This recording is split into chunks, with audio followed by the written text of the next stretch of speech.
नमस्कार विद्यार्थ्यांना.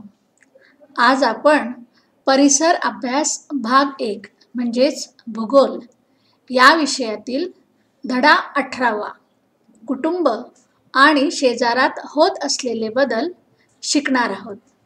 सुरुवातीला तर आपण जाणून घेऊया कुटुंब म्हणजे काय. कुटुंब म्हणजे काय? आपल्या घरात असणाऱ्या सर्व व्यक्ती त्यांना मिळून म्हणायचं कुटुंब. आणि शेजार म्हणजे कोण? आपल्या शेजारी राहणारे लोक त्यांना म्हणतात शेजार.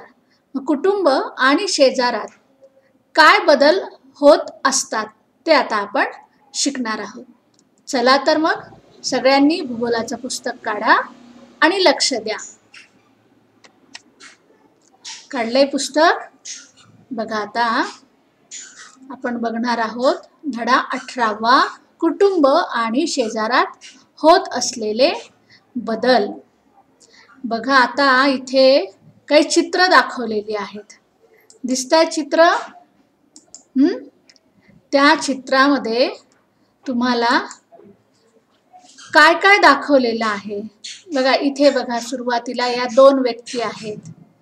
सन 1950 मध्ये यांचं लग्न झालेलं आहे.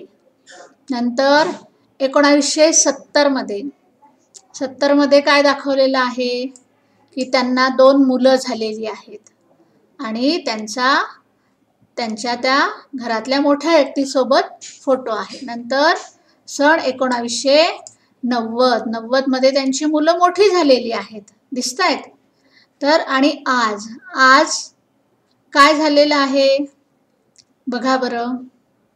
आज त्यांची मुलं मोठी झालेली आहेत, बरोबर आहे. आणि ते दोघं म्हातारे आजी आजोबा झालेले आहेत, दिसतायत. म्हणजे त्यांच्यामध्ये कसा बदल झालाय की दर 20 वर्षांनी त्यांच्यातला बदल बघा कसा होत गेलेला आहे. तो इथे या फोटोत दाखवलेला आहे. आता तुम्हाला काय विचारलेलं आहे? काहीतरी करून बघायला सांगितलेलं आहे. आई वडील आणि आजी आजोबांना विचारून तुमच्या कुटुंबाविषयी खालील माहिती मिळवा. कोणती माहिती मिळवायची आहे की वर दिलेल्या वर्षी तुमच्या कुटुंबात किती माणसे होती? कुटुंबातील माणसांच्या संख्येत बदल झाला का? मग हा बदल कशामुळे होत गेला? आता अगदी हे प्रश्न विचारताना वरचंच साल तुम्ही वापरलं पाहिजे असं नाही. तुम्ही कुठलंही दुसरं साल घेऊ शकता. तुम्ही विचारू शकता 1990 साली किती होते, मग 2000 साली किती जण आहेत, 2010 साली किती, 2020 साली किती.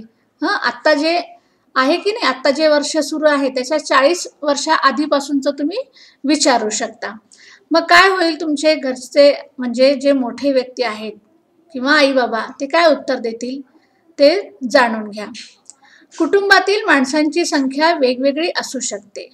ही संख्या कायम तशीच राहत नाही, तर ती कमी अधिक होत असते. कुटुंबातील सदस्यांच्या लग्नामुळे कुटुंबाच्या सदस्यांच्या संख्येत वाढ किंवा घट होते. लग्नानंतर काकू किंवा वहिनी आपल्या घरी आल्याचे किंवा आत्या किंवा ताई दुसऱ्यांच्या घरी गेल्याचे तुम्ही पाहिले असेल. जन्म किंवा मृत्यूमुळेही कुटुंबातील सदस्यांच्या संख्येत बदल होतो आणि नवी पिढी जन्माला येते. त्याबरोबर कुटुंबाची वाढ होते. अजून पुढे काय दिलंय? म्हातारपण, आजार, अपघात यासारख्या कारणांमुळे कुटुंबातील सदस्य दगावतात. त्यामुळे कुटुंबातील सदस्यांची संख्या कमी होते. बघा, आपल्या घरामध्ये तुम्ही बघितलं असेल की स्वतःच्या घरामध्ये तुमच्या घरामध्ये 4 व्यक्ती असतील तर दुसऱ्यांच्या घरी कदाचित 6 असतील, तिसऱ्यांच्या घरी 8 व्यक्ती असतील, काही जणांच्या घरी 10 व्यक्ती असतात. परंतु ही संख्या कायम तशीच राहते का? नाही, तर ती कमी अधिक होत असते. बऱ्याच वेळेला काय होतं की कुटुंबातील सदस्यांची लग्न होतात. मग आपल्या घरी नवीन काकू येते, नवीन वहिनी येते. जर घरामध्ये आत्या असेल, ताई असेल तर त्यांचं लग्न होतं, ते दुसऱ्यांच्या घरी जातात, बरोबर. किंवा घरामध्ये जर एखादी कोणी वृद्ध व्यक्ती असेल, आजारी व्यक्ती असेल किंवा एखादी व्यक्ती काही कारणाने तिचा मृत्यू झालेला असेल तर ती आपल्या कुटुंबातून कमी होते. म्हणजेच आपल्या कुटुंबातील संख्येमध्ये घट होत असते. तर कुटुंबातील सदस्यांची संख्या या कारणांमुळे, कोणते कोणते कारण सांगितले मी? लग्न होणे किंवा आजार, अपघात यांमुळे माणसं दगावणे म्हणजे त्यांचा मृत्यू होणे, यामुळे संख्या कमी होत असते. काही वेळा काय होतं बघा, काही वेळा शिक्षणासाठी मुली दुसऱ्या ठिकाणी जातात. तसेच कामधंदा, नोकरी, व्यवसायानिमित्त सुद्धा घरातील माणसे दुसऱ्या ठिकाणी जाऊन राहू लागतात. अशा प्रकारे एका ठिकाणाहून दुसऱ्या ठिकाणी जाऊन राहण्याला स्थलांतर करणे असे म्हणतात. बघा, तुम्ही पाहिलं असेल, तुमच्या घरातील एखादी व्यक्ती नोकरीनिमित्त किंवा लग्न झालेलं आहे म्हणून दुसरीकडे कोणी राहायला गेलेलं आहे, किंवा नोकरीनिमित्त दुसऱ्या गावाला राहायला गेलेले, दुसऱ्या देशात राहायला गेलेले आहेत, तर ते तिथे गेल्यानंतर काही दिवस राहिल्यावर तिथे स्थायिक होतात. म्हणजेच एका ठिकाणाहून दुसऱ्या ठिकाणी जाऊन राहणे याला म्हणतात स्थलांतर करणे. विवाह, जन्म, मृत्यू आणि स्थलांतर यांमुळे आपल्या कुटुंबातील सदस्यांची संख्या कमी होत असते. म्हणजे कुटुंबातील सदस्यांची संख्या कमी अधिक होण्याला हे सुद्धा एक कारण आहे की बऱ्याच वेळेला शिक्षणानिमित्त, व्यवसायानिमित्त, नोकरीनिमित्त घरातील सदस्य दुसऱ्या ठिकाणी जाऊन राहतात आणि तिथेच ते नंतर स्थायिकही होतात. अशा वेळेला कुटुंबातील सदस्यांची संख्या कमी होते. अशा प्रकारचे बदल फक्त आपल्याच कुटुंबात होतात का? नाही, तर हे बदल पूर्ण समाजात होत असतात, म्हणजे प्रत्येक कुटुंबामध्ये होत असतात. तर पुढे काय विचारलेले बघू. माहीत आहे का तुम्हाला? काय माहीत आहे का? तर पक्षी सुद्धा एका जागेवरून दुसऱ्या ठिकाणी स्थलांतर करतात, म्हणजे दुसऱ्या ठिकाणी ते जात असतात. अन्न आणि निवाऱ्यासाठी अनेक पक्षी स्थलांतर करतात. आकाशात इंग्रजी व्ही अक्षरासारखा आकार करून उडणाऱ्या हंसाचा थवा तुम्ही कधी पाहिला आहे का? अत्यंत सुंदर दिसणाऱ्या रोहित पक्ष्यांविषयी तुम्ही ऐकले आहे का? हे पक्षी दरवर्षी ठराविक वेळी एका ठिकाणाहून दुसऱ्या ठिकाणी स्थलांतर करतात. काही पक्षी दूरवर उडत जातात, तर काही जवळच्याच ठिकाणी जाऊन राहतात. ऑक्टोबर ते मार्च या महिन्याच्या दरम्यान रोहित पक्षी महाराष्ट्रातील अनेक ठिकाणी पाहायला मिळतात. पक्षी एकटा उडतो का? नाही, पक्षी थव्याथव्याने उडतात. ते एकमेकांच्या सोबतीने एकत्र जरी राहत असले तरी त्यांना काही माणसासारखे कुटुंब नसते आणि माणसांसारखा शेजारही नसतो. बघा, तुम्ही पाहिलं असेल, कधी पेपरमध्ये वाचलं असेल की आपल्या इथे पैठणला जे जायकवाडी धरण आहे त्या धरणावर नवीन पक्षी आलेले आहेत. हे तुम्ही कधी वाचलेलं असेल. म्हणजेच काय, हे पक्षी, नवीन पक्षी आले म्हणजे काय, ते दुसऱ्या ठिकाणाहून आपल्या इथे आलेले असतात. म्हणजेच ते काय करतात की स्थलांतर करत असतात. म्हणजे असे हे पक्षी एका ठिकाणाहून दुसऱ्या ठिकाणी सुद्धा थव्याथव्याने जात असतात. परंतु या पक्ष्यांना माणसांसारखा शेजारही नसतो आणि माणसांसारखं कुटुंबही नसतं. फक्त ते एकटे न जाता थव्याथव्याने जात असतात. आता पुढे बघू, सांगा पाहू दिलेला आहे. ही बघा, शेजारी काही तिकिटांची चित्रे आहेत. या तिकिटांकडे बघितल्यावर आपल्या लक्षात येतं की आपल्या समाजामध्ये कोणकोणते बदल झालेले आहेत. कुटुंबातील माणूस काही कारणाने घरापासून दूर गेला की पत्राने, दूरध्वनीद्वारे आणि आता इंटरनेटद्वारे सुद्धा संपर्कात राहतो. मग या आधुनिक संपर्क माध्यमांमुळे जग जवळ आलेलं आहे. बघा, आता मात्र खूप सुविधा आहेत. अगदी परदेशामध्ये सुद्धा जर कोणी असेल तर त्याला आपल्याला व्हिडिओ कॉल करता येतो. पूर्वी असं होतं का? नाही, पूर्वी पत्र सुद्धा नव्हते. पत्राच्या आधी तर अगदीच म्हणजे तुम्ही पाहिलेलं आहे, इंग्लिशमध्ये पण शिकलेला आहात की संदेश कसा पाठवला जात असे. परंतु आता मात्र आपल्याला पत्र पाठवता येतं, कधी आपल्याला दूरध्वनी म्हणजे फोन करता येतो आणि मोबाईलमुळे तर आपल्याला व्हिडिओ कॉलने दुसरीकडे काय सुरू आहे, म्हणजे दुसऱ्या देशामध्ये सुद्धा काय सुरू आहे हे सुद्धा आपल्याला बघता येतं. म्हणजेच काय, ही जी आधुनिक संपर्क माध्यमं आहेत, या संपर्क माध्यमांमुळे आज जग जवळ आलेलं आहे. जुन्या काळापासून आत्तापर्यंत कुटुंबाच्या स्वरूपात खूप बदल झाले आहेत. शेतीतून स्वतःची उपजीविका करणारा माणूस हा एकाच जागी स्थिरावला होता. शेतीच्या कामासाठी खूप माणसे लागायची. त्यामुळे नात्या गोत्यातील अनेक जण एकत्र येत आणि या सगळ्यांचे मिळून मोठे कुटुंब बनत असे. बघा तुम्ही शिकलेले असाल, कधी तिसरीमध्ये वगैरे शिकलेले असाल की माणूस स्वतःची उपजीविका करण्यासाठी शेती करून राहू लागला. ज्या ठिकाणी पाणी असायचं त्या ठिकाणी तो शेती करून राहू लागला. म्हणजेच काय, शेती करत असतानाच तो एका जागी स्थिरावत असे, तिथेच तो स्थायिक व्हायचा आणि शेतीच्या कामासाठी खूप माणसे लागायची. मग त्यामुळे आपल्या नात्यामध्ये असणारे अनेक लोक एकत्र यायचे आणि या सगळ्यांचे मिळून मोठे कुटुंब बनायचे. कुटुंबातील माणसांची संख्या जशी वाढली तसतसे फक्त शेती करून कुटुंबातील सर्वांचे पोट मात्र भरेनासे झाले. व्यापार आणि नवनवीन उद्योगधंदे यांचा विकास होत गेला. शहरे वाढू लागली. पोटा पाण्यासाठी माणूस जिथे कामधंदा मिळेल तिथे जाऊन राहू लागला. मोठी कुटुंबे विखुरली गेली, त्यामुळे कुटुंबे छोटी झाली. बघा आता शेतीमुळे अनेक लोक एकत्र येत आणि एकत्रच राहत असत आणि ह्यामुळे मोठं कुटुंब व्हायचं. परंतु कुटुंबातील माणसांची संख्या दिवसेंदिवस वाढली तसतसं फक्त शेती करून काही कुटुंबातील माणसांचं पोट भरत नव्हतं. मग त्यासाठी म्हणजे पैसा मिळवण्यासाठी दुसरेही मार्ग शोधावे लागले, म्हणजे नोकरी, व्यापार, नवीन नवीन उद्योगधंदे. मग ह्यांचा जसा विकास होत गेला तसं काय झालं मग की लोक नोकरीनिमित्त, व्यापारानिमित्त शहरात जाऊन राहू लागली. मग शहरामध्ये वाढ होऊ लागली. म्हणजेच पोटा पाण्यासाठी माणूस जिथे काम मिळेल, जिथे नोकरी मिळेल, जिथे त्याचा व्यापार असेल तिथे जाऊन तो राहू लागला.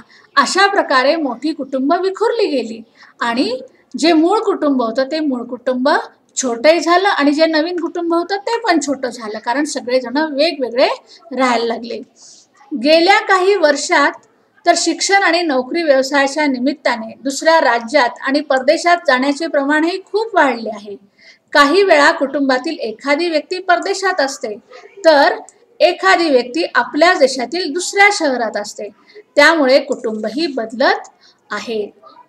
बघा आता तुम्ही बघत असाल की आता बऱ्याच ठिकाणचे लोक शिक्षण आणि व्यवसायानिमित्त दुसऱ्या राज्यात किंवा परदेशामध्ये सुद्धा जातात. तिथे जाण्याचंही प्रमाण खूप वाढलेलं आहे.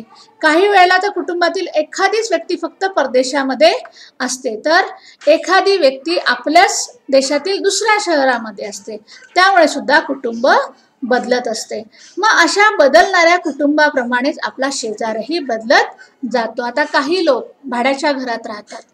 मग भाड्याच्या घरात राहिल्यामुळे काय होतं की त्यांचं स्वतःचं घर मिळेपर्यंत ते भाड्याच्या घरात राहतात. तेव्हा जसं जसं ते घर बदलतील तसं तसा त्यांचा शेजारही बदलत जातो. तर पुढे करून पाहायला काय सांगितलंय की बघा, तुमच्या शेजारी राहणाऱ्या कोणत्याही 3 कुटुंबाची खालील माहिती गोळा करा. त्यांचं मूळ गाव कोणतं, त्या गावातून आत्ताच्या ठिकाणी त्यांचं कुटुंब कधी आणि कसे आले, येथे त्यांनी कोणकोणते बदल पाहिले. बघा, कामधंदा, नोकरी व्यवसायानिमित्त किंवा शिक्षणासाठी माणूस स्थलांतर करतो. बघा आपल्या इथे महाराष्ट्रामध्ये अनेक परराज्यातले लोक तुम्ही बघत असाल. तुमच्याच शेजारी कोणी केरळी राहतं, कोणी गुजराती राहतं, कोणी राजस्थानी राहतं. म्हणजेच हे लोक त्यांच्या नोकरीसाठी, कामधंद्यासाठी आपल्या महाराष्ट्रामध्ये आलेले असतात. जसे ते लोक आपल्याकडे आलेले आहेत, कामधंद्यासाठी, नोकरीसाठी आलेले आहेत, शिक्षणासाठी काही जण येतात, तसंच आपणही दुसऱ्या ठिकाणी जातो. म्हणजेच नोकरी, व्यवसाय, कामधंदा, शिक्षण यासाठी माणूस स्थलांतर करतो. मग स्थलांतरामुळे काय होतं की आपल्याला आपल्या देशातील विविधतेचे दर्शन होते. आपल्या देशामध्ये अनेक विविधता आहे. मग ही विविधता काय आहे हे आपल्याला बघायला मिळतं. वेगवेगळे सणवार, वेगवेगळे खाद्यपदार्थ, वेगवेगळ्या चालीरीती यांच्याशी सुद्धा आपली ओळख होते. तरीही सारी माणसे आपण माणूस म्हणूनच एक आहोत हेही कळतं. आता बघा आपल्या ठिकाणी सुद्धा, आपल्या महाराष्ट्रातही जरी परराज्यातले लोक जरी येऊन राहिले तरी पण ते पण आपल्या सणवारात, नंतर आपले जे मंदिर असतात तिथे सुद्धा ते जातात. जे सण असतात तेही ते खूप भक्तिभावाने साजरे करतात, त्यात सहभागी होतात. म्हणजेच काय की जरी वेगवेगळ्या प्रांतातले असले, वेगवेगळ्या राज्यातले असले तरी पण आपण सगळेजण माणूस म्हणून एकोप्याने राहत असतो. आता इथे काय दिलेलं आहे बघा, माहित आहे का तुम्हाला काम धंदा रोजगारासाठी काही जणांना वारंवार स्थलांतर करावे लागते. ऊस तोडणी करणारे कामगार किंवा बांधकाम करणारे कामगार असे अनेक जण जिथे मिळेल तिथे स्थलांतर करतात. मग अशा वारंवार स्थलांतर कराव्या लागणाऱ्या पालकांच्या मुलामुलींना परिसरातील शाळेत प्रवेश दिला जातो. बघा, अशा लोकांच्या मुलांसाठी तिथे खास शाळा असतात आणि खास शाळा नसल्या तरी पण जिथे त्या शाळा असतात त्या शाळांना या मुलांना प्रवेश द्यावाच लागतो, कारण हे असं करणं बंधनकारक आहे. कारण त्यांची मुलं कुठे शिकणार, ती एका ठिकाणी राहू शकत नाहीत, म्हणून त्यांना जवळच्या शाळेमध्ये प्रवेश द्यावा लागतो. आता पुढच्या पानावर बघूया आपण इथे काय दिलेलं आहे ते. बघा, इथे वेगवेगळी चित्र दिलेली आहेत. या चित्रांमध्ये तुम्हाला काय दिसतं बघा बरं, या चित्रात, या चित्रात, या चित्रात आणि या चित्रात काय दिसतंय. मग तुम्ही आणि तुमचे शेजारी यांच्यामध्ये कोणकोणत्या गोष्टींची देवाणघेवाण होते.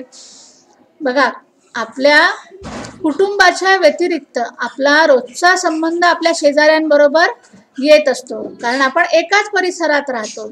परिसरातील कचरा, सुरक्षितता, पाणी, वीज यांसारखे प्रश्न सोडवण्यासाठी आपल्याला एकमेकांची मदत लागते. वेळप्रसंगी आपले नातेवाईक आपल्या मदतीला येईपर्यंत शेजारीच आपल्या मदतीला येतात.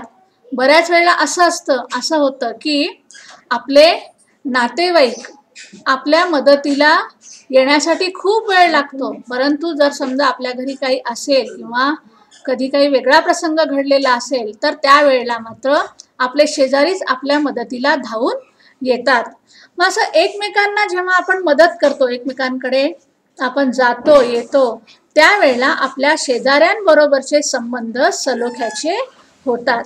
सलोखा आणि मैत्रीपूर्ण संबंध यामुळे आपले समूह जीवन आनंददायी होते. बघा, तुम्हालाही हे जाणवत असेल, जर तुमच्या आजूबाजूला, तुमच्या शेजारी, तुमच्या परिसरामध्ये जर इतर प्रांतीय लोक राहत असतील तर तुम्हालाही त्यांचे सणवार, त्यांचे खाद्यपदार्थ माहिती असतील. आणि जर काही कारणाने जर तुम्हाला एकमेकांची मदत जरी करावी लागली तरी पण तुम्ही एकमेकांसाठी धावून जात असाल. यामुळे काय होतं की आपले शेजाऱ्यांबरोबरचे संबंध हे सलोख्याचे होतात, जिव्हाळ्याचे होतात, मैत्रीचे होतात. पुढे काय दिलंय आता बघा, यामध्ये आता असं दिलेलं आहे की आपण काय काय शिकलेलो आहोत. काय शिकलो मग आपण, की कुटुंबातील सदस्यांची संख्या एकसारखी राहत नाही. आपण शिकलो की कुटुंबातील सदस्यांची संख्या एकसारखी राहत नाही. का बरं? कारण शिक्षण, विवाह, जन्म, मृत्यू यामुळे कुटुंबातील लोक कमी जास्त होत असतात. स्थलांतर केल्यामुळे काय होतं की आपल्या देशामध्ये काय विविधता आहे याची आपल्याला ओळख होते. सणवार, खाद्यपदार्थ, चालीरीती यांच्यातील वेगळेपण सुद्धा बघायला मिळते. मग आपल्या कुटुंबात जसे बदल होतात तसेच बदल इतरही कुटुंबात होतात. मग सगळे कुटुंब मिळून समाज तयार होत असतो, म्हणजे समाजामध्ये सुद्धा हे बदल होत असतात. एकमेकांना केलेल्या मदतीमुळे आपले शेजाऱ्यांबरोबरचे संबंध सुद्धा मैत्रीपूर्ण होत असतात, सलोख्याचे होत असतात. आणि सलोख्यामुळे, मैत्रीपूर्ण संबंधांमुळे आपलं जे समूह जीवन आहे, म्हणजे आपण मानव हा समूहाने राहतो, समूह जीवन आपलं आनंददायी होतं. आले लक्षात? धडा कुटुंब आणि शेजारामध्ये होत असलेले बदल हे कसे होतात, काय होतात हे आपण शिकलेलो आहोत. आता इथे स्वाध्याय दिलेला आहे. पहिला प्रश्न आहे रिकाम्या जागी योग्य शब्द लिहा. दुसरा आहे एका वाक्यात उत्तरे लिहा आणि तिसरा आहे कारणे लिहा. हा धडा एकदा दोनदा वाचायचा आहे. अतिशय सोपा आहे, यात अवघड अजिबात असं काहीच नाहीये, न समजण्यासारखं काहीही नाहीये. एकदा दोनदा तो धडा वाचा, म्हणजे तुम्हाला स्वाध्यायामध्ये दिलेले प्रश्न, या प्रश्नांची उत्तरे तुम्हाला जरूर लिहिता येईल. आणि हा स्वाध्याय वहीमध्ये सोडवायचा आहे. आले लक्षात? मुलांनो, आज आपण भूगोलातील धडा 18वा कुटुंब आणि शेजारात होत असलेले बदल आपण शिकलेलो आहोत. मुलांना तुमच्या शेजारी तुम्ही जर इमारतीत राहत असाल तर तिथे सुद्धा इतर प्रांतातले इतर धर्मीय लोक राहत असतील, तर तुम्हाला तुमच्या परिचयाचे असणारे कोणकोणते लोक तुमच्या परिसरामध्ये राहतात, ते कोणत्या राज्यातून आलेले आहेत, त्यांचे कोणकोणते सणवार असतात, ते कोणकोणते खाद्यपदार्थ खातात, त्यांचा पोशाख कोणता असतो, ह्या सगळ्यांविषयी तुम्ही माहिती तुमच्या भूगोलाच्या वहीमध्ये लिहून काढायची आहे. आणि त्याचबरोबर 18व्या धड्याचा स्वाध्यायही वहीमध्ये सोडवायचा आहे. Okay, bye bye.